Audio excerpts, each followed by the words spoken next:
I'll tell you how important what's happening in Scotland is, Adam. The Ashcroft polls indicate that we're in the running in every seat in the entire country. It doesn't mean we'll win every seat, but we're in the running. We're competing in every single seat. And despite that devastating finding, that remarkable polling evidence didn't make its way onto the Sky News this morning. And that's an indication of how much is being accepted that this political revolution which is taking place in Scotland might actually happen. It's now become commonplace that there's going to be dramatic gains for the SNP in the election. A good thing for Scotland, certainly. I think a good thing for everyone who believes in progressive politics across these islands. Well, I have to say, I certainly reported that poll when it came out yesterday afternoon, which may be why it wasn't on Sky News this morning. Well, see, Sky's always first with the news. You reported it hours before Lord Ashcroft released it. Right, OK. Let's talk now about these debates. It is a bit of a mess. The Prime Minister says it's chaos. What do you think is the way out of this? Well, firstly, I mean, what's happening now is David Cameron is not running scared, as Ed Miliband says. He's arrogant, certainly. He believes he can dictate terms to broadcasters, as Nicola Sturgeon has said. He's also sleekit. I mean, sleekit, as you know, is a Scottish word meaning devious and slippery.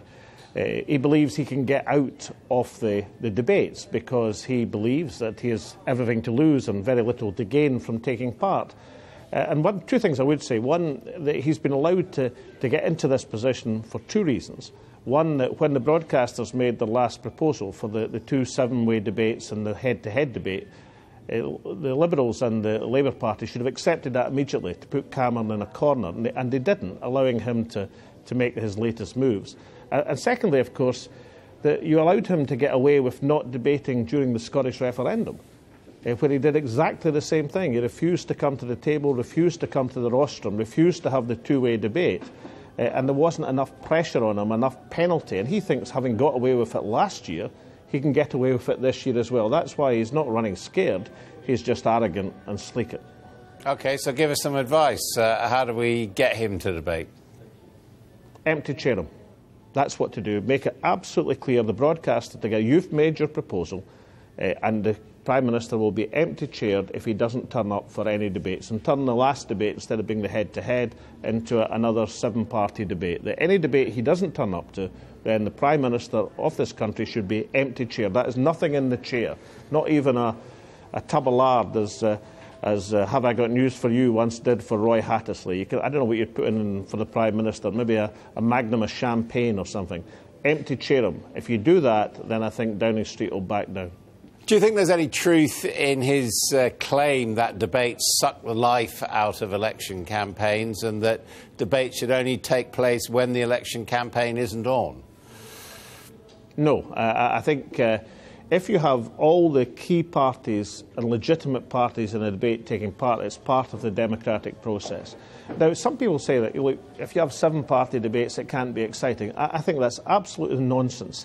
I think the 7-way debate actually could be constructed to be very exciting indeed. After all, the challenging parties, that's the SNP led by Nicola Sturgeon, the Greens and Natalie Bennett, Leanne Wood of the Plaid Cymru, these are all young, vibrant women with an alternative point of view, and the establishment, the Westminster establishment, represented by middle-aged men like you and me, Adam, and therefore that could be constructed to be a very exciting debate indeed.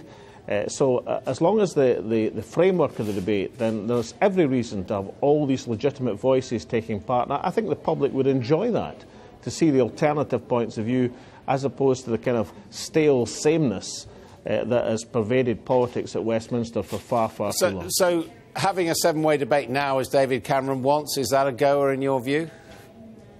Yes, but not just one. I mean, what the broadcasters should do is stick to the plan of having 3 debates. And if David Cameron doesn't want to turn up, then empty-chair him and let the other 6 take part. OK, final question. Just suppose that there are 50-plus SNP MPs at Westminster on May the 8th. What are you going to do? Well, look, as Nicola Sturgeon has outlined very, very clearly, the SNP will be a voice for progressive politics. We won't do any deal with the Tories in either formally or informally, any shape or form. Anything else we're willing to contemplate, but what you'll get is a party that stands for an end to austerity economics, a move away from that, an absolute red line veto on spending or wasting £100 billion over the next generation and a new set of nuclear missiles, and key social and economic gains like the living wage for people across these islands, help for our oil industry in the northeast of Scotland just now in terms of saving jobs. So there'll be key social and economic gains, as well as delivering the constitutional promises, the vow that was made to Scotland in these last days of the referendum campaign when Cameron and Miliband thought they were about to be beaten. We want the redemption of that pledge.